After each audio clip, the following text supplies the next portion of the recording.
Namo Narayana. Welcome back to our reading of the Narada Parivrajaka Upanishad. We are starting section 6 today, which will take 2 videos, I believe, to read through. Then Narada asked of Brahma, Lord, the sage attains liberation by that practice according to the maxim of the wasp and the worm. How is that practice accomplished? Brahma said, True in speech he shall lead the life, with his body remaining distinctive by the power of wisdom and dispassion. Wisdom is the wise man's body. Know that dispassion is his life. Tranquility and self-restraint his eyes, the mind his face, intelligence his digit, consisting of 16 parts, beginning with prana and ending with naman, the 25 elements, his limbs, the aggregate of the states of waking, etc., his 5 primary elements, action, devotion, wisdom, and dispassion, are the hands in the form of his waking, dreaming, deep sleep, and turiya, 4th state. The 14 organs are of the form of unstable pillars fixed in slime. Nonetheless, as a pilot guides a boat even from a muddy place to safety, the man of dispassion shall bring the organs under his control by discernment, and considering everything other than the I to be false and transitory, he shall always speak of himself as Brahman. There is nothing else for him to know other than the I, or the self. Being thus liberated while living, he lives as one who has fulfilled himself. He shall never say, I am not the Brahman, but feel incessantly, Brahman, I am, in the states of waking, dreaming, and deep sleep.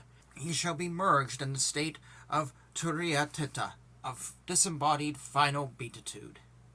In the 4th state, the day is the waking state, the night is the dreaming state, and the midnight is the state of deep sleep.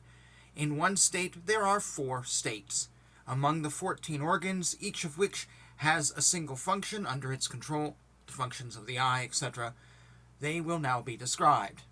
By the eye there is comprehension of form, by the ears that of sound, by the tongue that of taste, by the nose that of smell, by speech that of articulate expression, by the hand that of seizure, by the feet that of movement, by the anus that of evacuation, by the genitals that of sexual pleasure, and by the skin that of touch.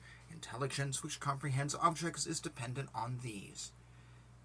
It comprehends by intelligence. It becomes conscious by the mind. It becomes conceited by the ego. Having specially created these, the individual self becomes as such due to the conscious possession of the body. The jiva pervades the body as a householder moves in his house, conscious of its possession. Having understood the nature of the face of consciousness, in the lotus of the heart, namely, that it experiences goodness in the eastern petal, sleep and sloth in the southeastern, cruelty in the southern, sinfulness in the southwestern, sportiveness in the western, inclination to move about in the northwestern, tranquility in the northern, wisdom in the northeastern, dispassion in the pericarp, and thought of the self in the filaments. The sage is left with the consciousness of the Turiyatita Brahman alone, simultaneously with the dawn of that wisdom.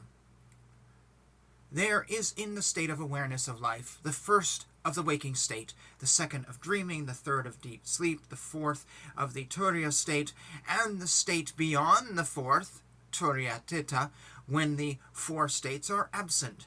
The self is one only spoken of as having the different states of Vishva, Taijasa, Prajna, and Tatista, the passive state. There is only one luminous being, the witness, the one free of all attributes, and the sage shall speak that he is, and the sage shall feel that he is Brahman alone. Otherwise, there are the 4 states of waking, etc.